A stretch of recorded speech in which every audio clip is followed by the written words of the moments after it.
I'm really real.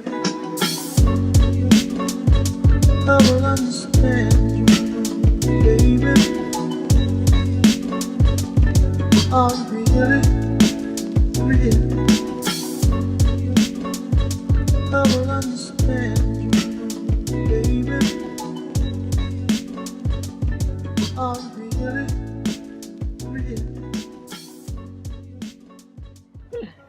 Welcome to the Unqualified Sports Podcast. I'm your host, Travis Midlow. I'm joined by my co-host, Chad Sawyer, and a special guest today for the Florida State University football team, the tight end and special teams captain, Wyatt Rector. Thanks for being here, Wyatt. Thanks for having me, guys. For sure, man.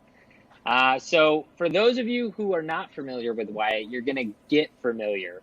Wyatt was actually his senior year in high school, the number one in total yardage quarterback in his class in the state of Florida. He's touched the ball on offense at FSU 3 times. 2 of those 3 were touchdowns. He actually had the first receiving touchdown from Mackenzie Milton after his gruesome injury, coming back from that, which was insane. And we are honored to have him here, join as our first ever guest on the Unqualified Sports Podcast. So we're going to have some fun, Wyatt. Yeah, I'm excited. What happened on the third touch? Why only 2 of the 3? Man, the third touch actually was pretty close to the touchdown as well. I ran like a little curl route, caught it, and I was trying to get to the end zone. I got tackled like on the 2-yard line. Oh. Yeah. Got to stretch out. You got to get there. Yeah. So when we start this off, Wyatt, we've only done a couple podcasts to this point, but we always do something called a little icebreaker game. We call it Where Did He Go? So we're each going to ask each other 2 players. So I'm going to ask you 2 players. You're going to ask Chad 2 players. Chad's going to ask me 2 players. Where did this player go to college? So I'll start with you first, all right, since you're our guest. All right, so sort of easy one. For you to start. It could be NBA, it could be NFL, it could be MLB. But we'll start with somebody in the NBA. Jonathan Isaac. Do you know where he went to college? Jonathan Isaac. Plays for the Orlando Magic. Is it Oklahoma? They're gonna chew you alive for this one. He actually went to FSU. No way. Yeah, he's one of the few in the NBA now. And then I think Dwayne Bacon too. He's another FSU guy. But that's all right. On to the next one. I don't know. Scotty, dude, you're just Scotty Barnes almost. Scotty Barnes.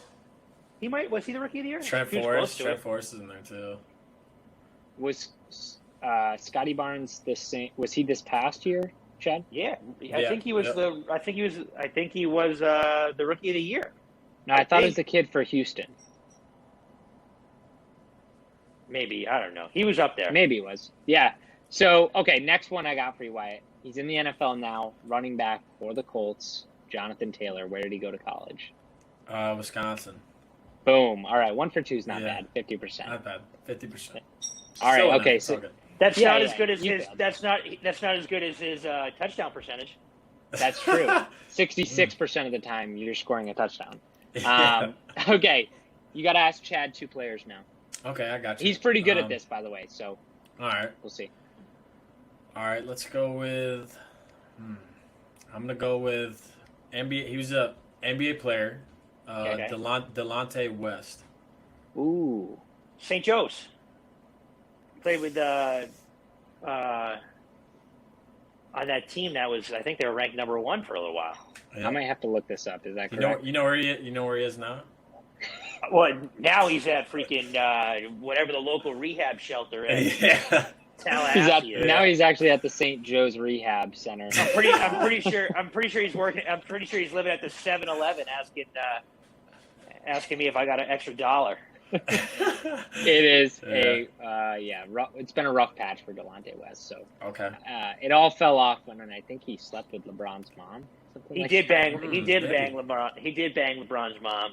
Yeah, Man. That was the big joke. LeBron's like, I'm taking my talents to South Beach, but Delonte West or his mom's Banging West or something like that. I didn't even know that. That's crazy. I think I butchered that joke, but that was it. All right, so let's talk. Or actually, Chad, you got to ask me 2 players. Come on. All right. Not too hard. Well, I'm sticking with the theme from last week, which I think we're only going to be able to do it one more time because there's not that many players. Okay. But my favorite player of all time, Ocho Cinco, Chad Ocho Cinco. Where did Chad Johnson go to college? Why am I drawing a crazy blank right now? They actually just ripped my heart out in the late night chase this weekend. They scored a last second touchdown to beat me in my bet, so that helps get off. Okay. Now I feel like you're throwing me a little bit. I feel like he always hangs out at Miami. Like he was at that Miami game with Dion the other day. I just make a guess because you're wrong. Okay. I'm going to go with, it's probably a small school. I'm going to say he went to, I want to say Marshall, but I know it's Randy Moss. Let's just go with Tennessee. I don't know. Where did he go? Oregon State. Oregon State. I even gave you that was a West Coast team with the West Coast chase this week. My bad. All right. And actually, did you see that game? Did you? Yeah, I know you don't bet it. I know. Yeah. Freaking! They bring in their version of Wyatt. 4th and goal with 2 seconds left. The kid runs it in. Yeah. I was so pissed. That was nuts. Anyways, yeah, it was nuts. I thought I was gonna lose that and BYU. They both went into. I thought we were gonna go into overtime at the same time. Yeah, I was up till about 2:30 watching college football, sweating it out this weekend. So hopefully, week 2. That's what it'll do to you. Yeah, it was crazy. Anyways, I'll go with my second one on theme. Most accurate quarterback of all time, Chad Pennington. Okay. He played with Randy Moss at Marshall. There you go. Okay. That's where I was. 1 for 2. I think I was thinking Chad Pennington when you said, because I was thinking of another Chad, so that maybe that's why Marshall was stuck in my head. But all right, 1 for 2 is not bad. 50% across the board, right? Chad didn't get a second one. Hold on, I got one. You got to give him another one. You got to give him another one. My bad. All right, I'm going to go with another NBA player because I really like this player. He plays for Dallas Mavericks, Luka Doncic. Well, he didn't go to college. He played for Real Madrid by way of Slovenia. Wow. There it is. So Wyatt, first time on the podcast, throws a trick question at us. I love it. He's trying to trip you up. Curveball. He was hoping you'd say like Gonzaga or all something. right. Did you guys see Luka Doncic is suing his mom? Yes, for the trademark. His mom is so hot, by the way. But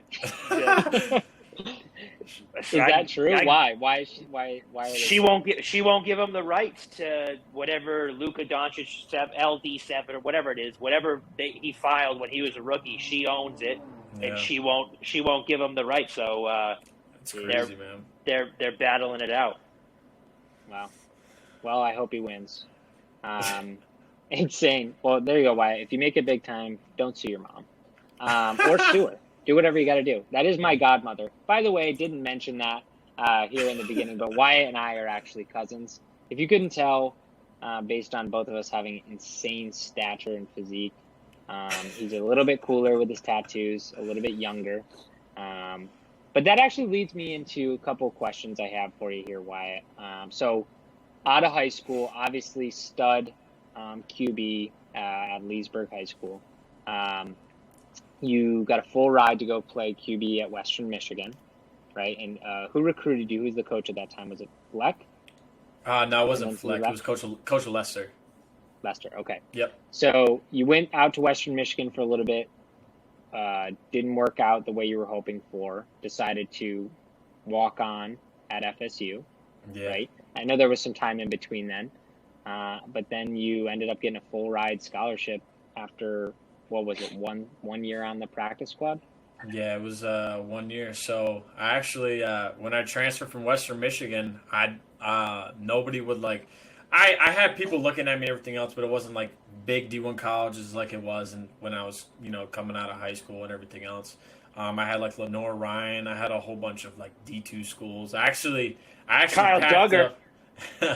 I actually packed up all my stuff. My parents, we drove all the way to North Carolina, and I got there, and we literally set up my like little dorm room. We're in the process of setting it up, and I don't know what came over me. I think I just in my heart I was like, nah, this isn't it. Like I know, like I don't want to be here like at all. And it was a long drive back. Let's just say that. Clay Rector, my dad was not very happy. You know what I mean? My mom wasn't very happy, but definitely a long ride back. I ended up taking a semester off of classes, football and everything else. I was working with my dad on construction. I get a call one day back in the Taggart era. I wouldn't even say era. I wouldn't even hear very long. But I get a call from Coach Tagg and Coach Briles, who was the offensive coordinator at the time. He's now the offensive coordinator at Arkansas. He calls me. He's like, hey, I want you to come play for FSU. And I honestly thought, I was like, man, this has got to be a joke. You know what I mean? Like, are you serious? Like, and they're like, yeah, we want you to come here. If you get your eligibility to play, we'll put you on scholarship, and we'll go from there and everything else. So I went there as a gray shirt. Did not get my waiver to play. Western Michigan, I guess, did not want me to play at FSU after I transferred from there. I guess we still had beef somehow. I don't know. But Western Michigan, I guess, didn't want me to play. So I sat out a whole year at FSU. That was actually really tough and really, really tough. But it was definitely like still enjoyable. I ended up winning my first year. They put me on scout team. I was playing quarterback a ton. But I was going against guys like Asante Samuel Jr., who's in the league, Kando, who's in the league, Marvin Wilson, who's in the league, playing for the Eagles, and J-Rob, who's playing for the Minnesota Vikings. So I got to go against them every single day playing quarterback. They also put me at running back. They also put me at tight end, and then they also put me at receiver. So that's why I won Scout Team Player of the Year. They, it was definitely an experience getting smacked around by those guys every single day. I remember we were playing Boston College one week, and I had to be A.J. Dillon, who was a really big back that plays for the Packers. Yeah. So playing him, getting smacked around by Hamza, who's a safety, plays for the Jets now too. I mean, we had a pretty good squad. Maybe the record didn't show that year, but we had some talented guys and everything else. But after that year that I sat out, Taggart, gets fired. Everybody, clean sweep with the coaching staff. So that was definitely like, oh wow, where do we go from here? I think everybody was feeling that way. So then Norvell comes in, and Coach Dillingham, who's now the offensive coordinator at Oregon, comes in and they're like, hey, we're short on tight ends. We see how athletic you are. We've watched your scout team tape. Coach Odell Hagens, who's a legend here at FSU, watched me, beat up his defense a little bit on scout team. So he put in a good word for me, and they ended up switching me to tight end. They actually asked me, they go, would you mind switching to tight end? Because at QB, we're looking to get our own guys. So it's who was at the time and still at Tate Rodemaker. James Blackman was still here, Jordan Travis, and Chubba Purdy, who was here and everything else. Those were, quote unquote, their guys. Where did he go? Where did he go after? Chubba went to Nebraska. That's right. Frosty got fried, so that's pretty tough. Oh yeah. Yeah. Dunzo there. The fact that they didn't shoot Scott Frost is he should be lucky. He should feel good. Why didn't they wait like 3 weeks? That would have been $8 million. Now they had to pay him like $17 million buyout. That was like the same thing that happened here with Tagg. That's exactly what we paid Tagg, like $17 million. Yeah, it's like the Coach O thing, just paying him to leave. Which we'll get into LSU here in a minute. But yeah, so that happened, and it was I was very nervous at first because I've never put my hand in the dirt. I've never blocked anybody. I never played special teams. I played special teams in Pop Warner, but playing D1 ball and smacking people around at the next level and blocking, almost 300-pound guys that are 6'6" is a lot different than, not getting touched every day during practice and having a green jersey every day. So it was definitely different. Definitely like nervous and nerve-wracking, and it was kind of a crazy start because COVID happened. So like I made that transition that spring. We went home for spring break, and this is my first time at tight end. Learning everything, how to put my hand in the dirt, run routes, and COVID happened. We went home for spring break and never came back until like the season started. So it was pretty crazy. So I really didn't get that proper development.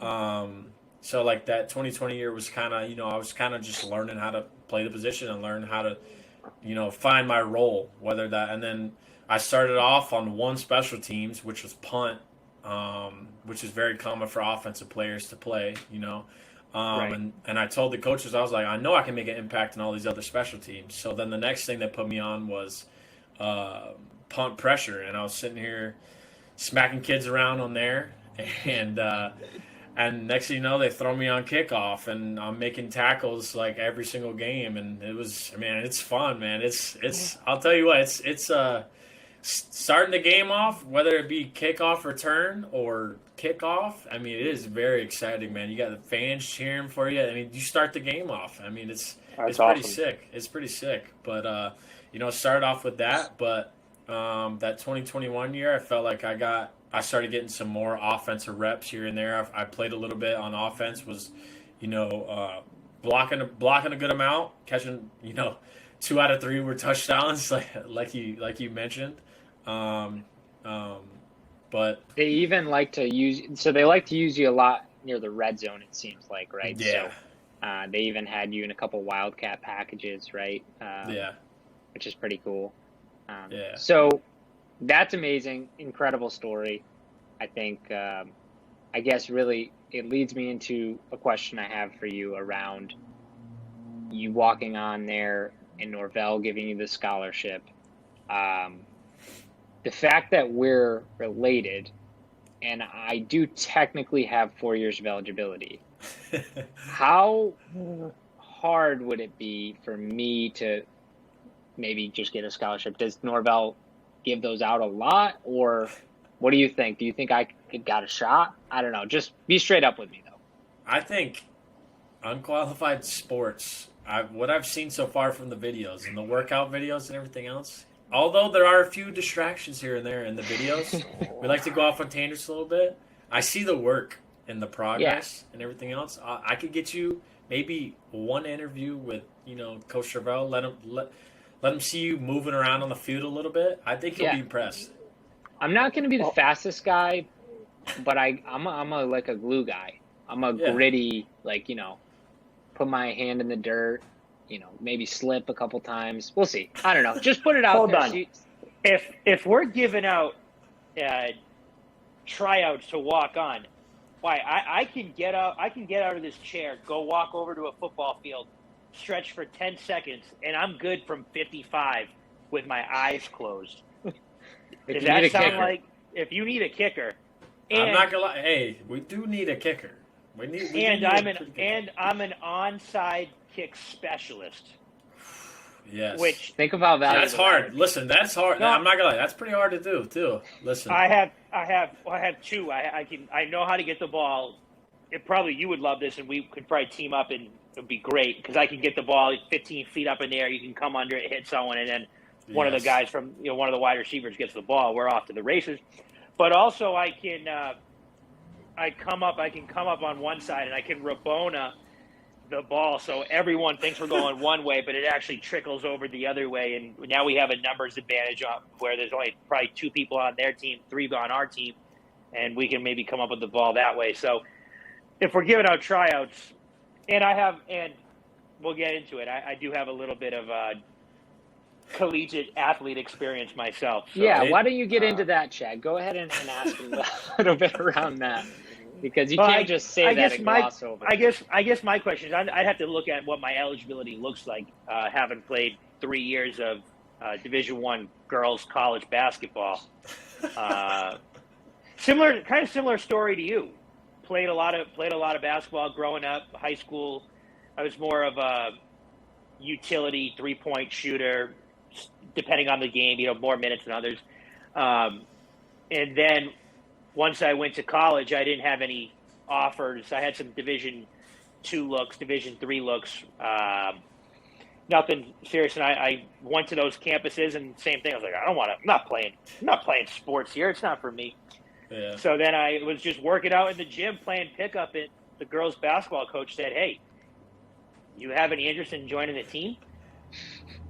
And I said, "I hadn't really thought about it, Coach. I don't know what type of what this looks like from a time commitment standpoint, but sure, yeah, I'd love to be a part." So I ended up being a member of the team for 2.5 seasons. They changed up their practice schedule to be mornings last year. So I said, hold on, that's not going to work for me. But yeah, just mimicking, same way you're mimicking A.J. Dillon. If we were playing Dayton and they had a girl who was averaging 19 points a game, that's who I ran around pretending to be. And we actually we came in last place every single year in the Atlantic 10, so we didn't have the results that we want. Our coach got fired. And so it sounds like a very similar story to you, but I got the meal plan, got all the gear, early enrollment for classes, had access to the facilities. So it was a great experience. It definitely was good to be a part of a team. Wish we had a little bit more success. Did you have a wig on while you were playing? No, it was it was actually it was me and 4 other guys. So we didn't travel with a team. But he would practice with them, is what he says. Oh, that's a one way to put it, was practice squad. But yeah, look what. See, he's told me this story about dominating? 100 times. Wyatt, He's told me this story so many times, and I don't know if I believe it. I didn't dominate. I didn't dominate like you think. So I mean, I definitely would have been an all Division I college basketball player for the girls, but I wouldn't have been we had one kid he was 6'5". I remember we had one girl on the team that probably could have played at top programs, the point guard. She was wicked good, and we were working on this drill where we're catching on the wing, one dribble, and we're supposed to try to score. This kid, one dribble, pump fake, and he had actually walked on the men's team. I shouldn't say real, on the men's team. And anyway, he puts one on this girl's head and breaks her finger, and we all got dismissed from practice that day. And he never came back. That kid was legit, but he was 6'6". I mean, he could play. I was more athletic, a little bit more athletic. I probably would have been a 25 point a game scorer, I think, in the A10 for girls. The real question is, if Sue Bird lined up 1-on-1 against you, who was winning? And what team does she play for? Ooh, little. That's a good little bonus question. Well, Seattle Storm retired, so she doesn't play for anyone. I do think that. I think it would be a good that's actually a great comparison. That's probably where I'd be. She would be a little bit smarter with the ball. I definitely would outshoot her. Could make more plays off the bounce, but she'll turn it over less. She knows how to get people involved more. So 1-on-1, I probably beat Sue Bird. If you're building a team that's trying to win a WNBA championship, which we have the WNBA finals going on right now, all-inclusive program. Look at me, good for me.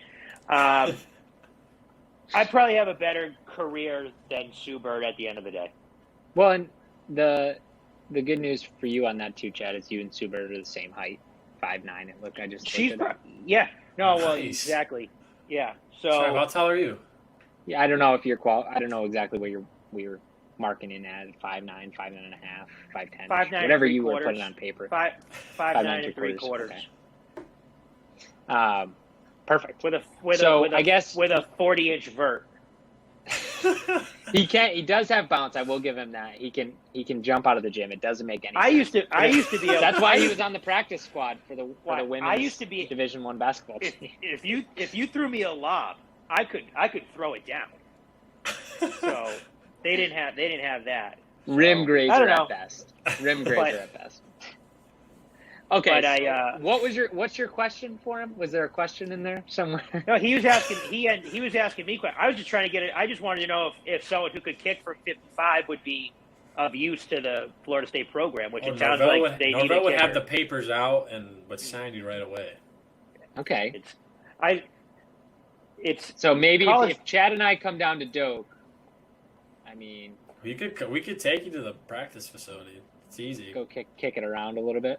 Well, maybe that's where we'll do the unqualified combine, which we're going to talk about here in a minute. Are we kicking off turf, or is it grass or turf? Yeah, it's grass. It's grass. Unless you want to go in the indoor. If we Yeah. could get on the indoor, Well- that's going to make the tape look a little bit better. So if we can get in there.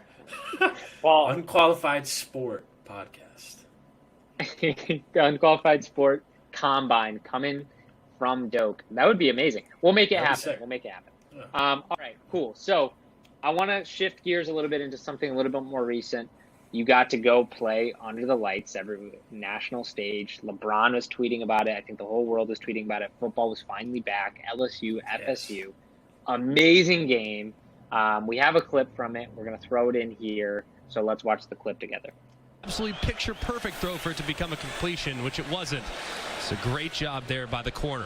The big Aussie, Alex Mastromano, on to punt away. Malik Neighbors is going to call for the fair catch. A little bit of traffic, and he muffs it. And there's a mad scramble for the football. They're piling on down at the 16-yard line. I think Florida State got it. It looked like, at least initially, at the bottom of the pile, they were the first one on top. That way. And it is. As Wyatt Rector, who's a special teams ace, former quarterback at Western Michigan, comes up with it. And just a little bit low for Malik Neighbors, but how about Wyatt Rector? He's about the only Florida State Seminole at the bottom of that pile. Look at it, pops out, he jumps down there, and then there's about 6, it looks like, LSU guys trying to rip at it. He just holds on for dear life. What a huge mistake by the Tigers, and what a great opportunity for the Seminoles offense. So obviously an awesome play. You kind of matadored him a little bit there. Walk us through the play a little bit there, Wyatt.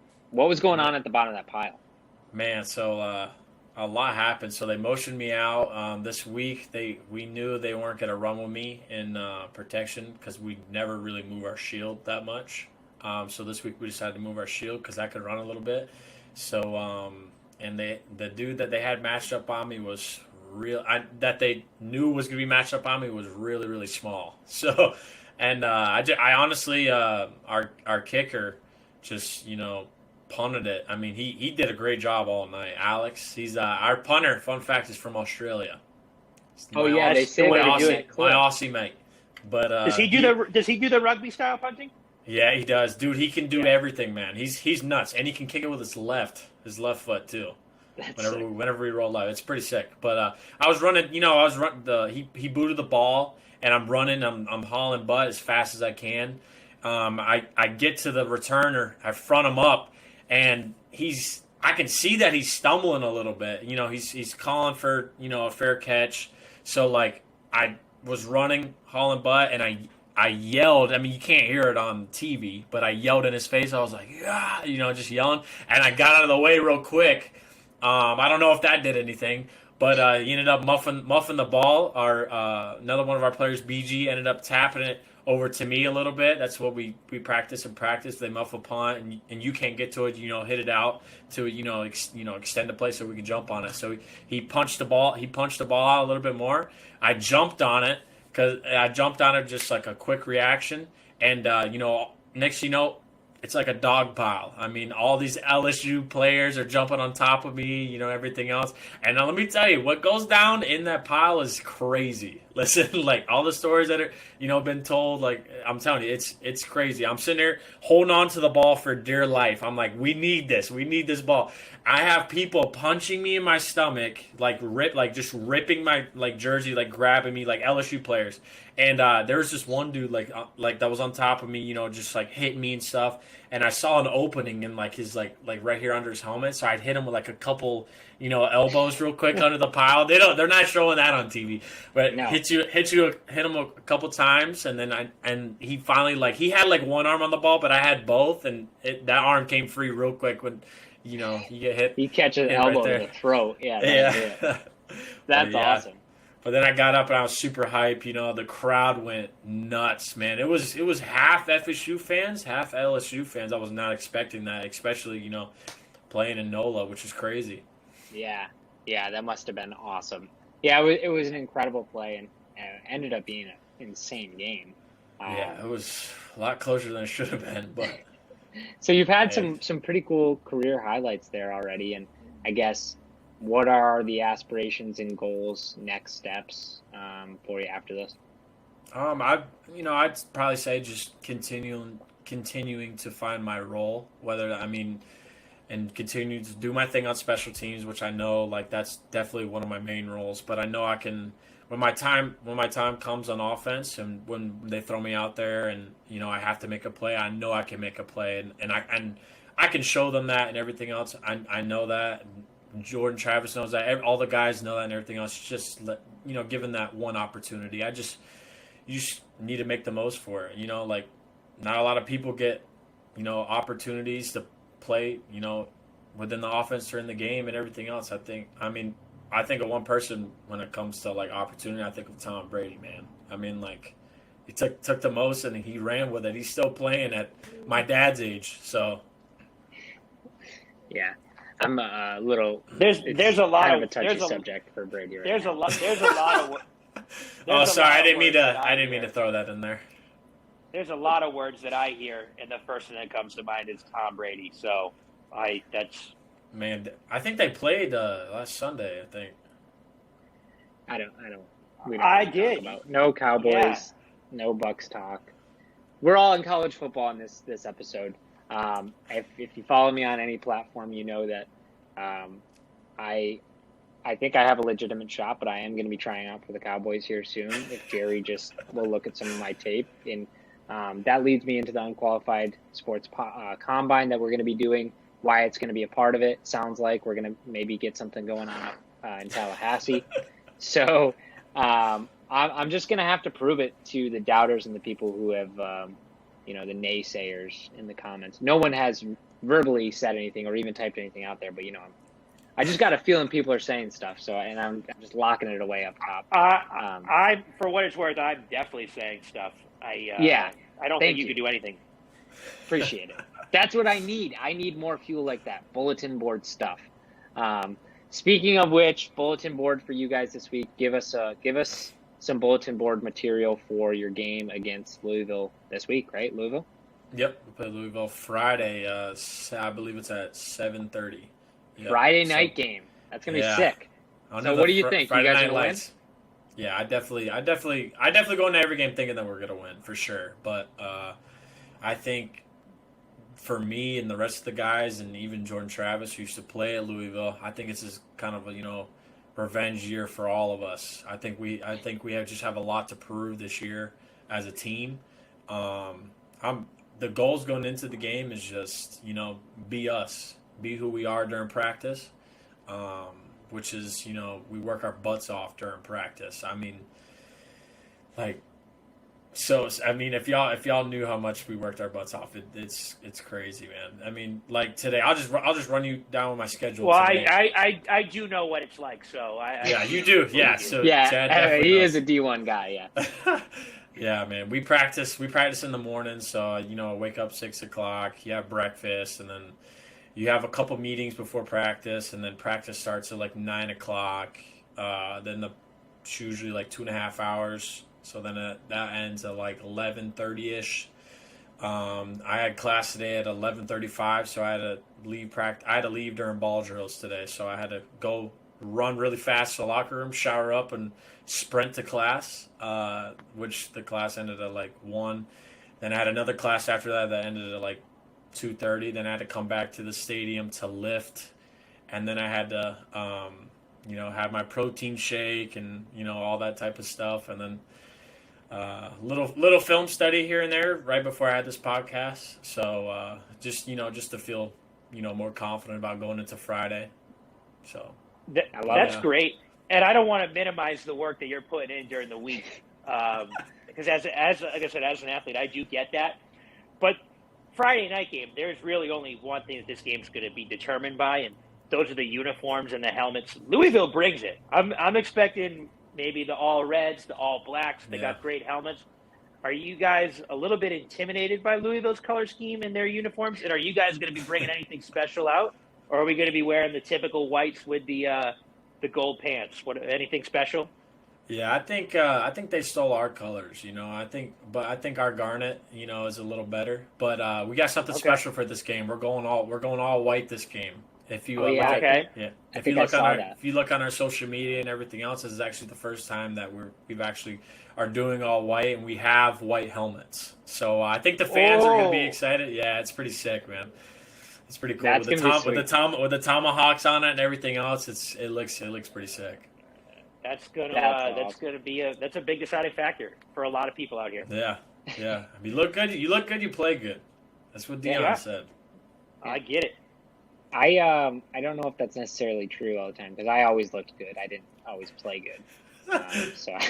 But yeah, no, I'm with you. But we don't want to keep you too much from your film. So get back to work. You got a big game Friday. Thanks for being on today. We appreciate it, buddy. And we'll touch base with you on Saturday after the game, if that sounds good. Yeah, that sounds good. Appreciate you guys. All right, buddy. Thanks for being on. Wyatt. All right, Jed. So we're segueing into a couple of our segments really quick here to wrap up our second official podcast here. Already had an amazing guest on. So we're moving into Sawyer Spreads. So the Sawyer Spreads segment, also known as Where is Chad Putting His Cheese? I don't know. We're workshopping a couple of different titles for that. Running title right now, Sawyer Spreads. All right. Lock of the weekend. College football, NFL, just give me your unqualified lock of the weekend. Yeah, so I'm a friend of the program, obviously. I'm going with how can you not want to be on Florida State? Plus the all whites with the white helmet. I'll go Florida State this weekend. I don't actually know if it's kind of a pick 'em. I think it's only a 2-point spread, but we're gonna ride with that pick. Maybe Wyatt get the game-winning touchdown. I love having a little bit of Friday night action on there too. You go out with your friends. I won on Louisville last Friday, so I don't know what that does for you, but you like betting Louisville on Friday nights. All right, cool. That was another Florida team against Louisville, so hopefully a little bit different outcome, right? It was UCF Louisville last year? Yep. Or last week? Yeah, okay. UCF. Yeah. Okay, so now that we have your lock of the weekend, we need your unqualified parlay. Give it to us. What is going to change someone's life here this weekend?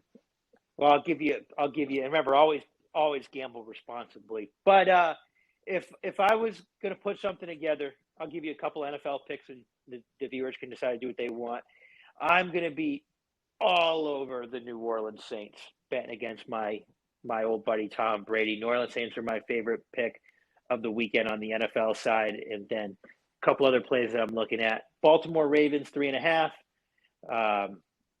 I will be doing the Carolina Panthers plus 2.5, and then since the week really starts on Thursday officially, I will be going with the LA Chargers with a little sprinkle on the money line.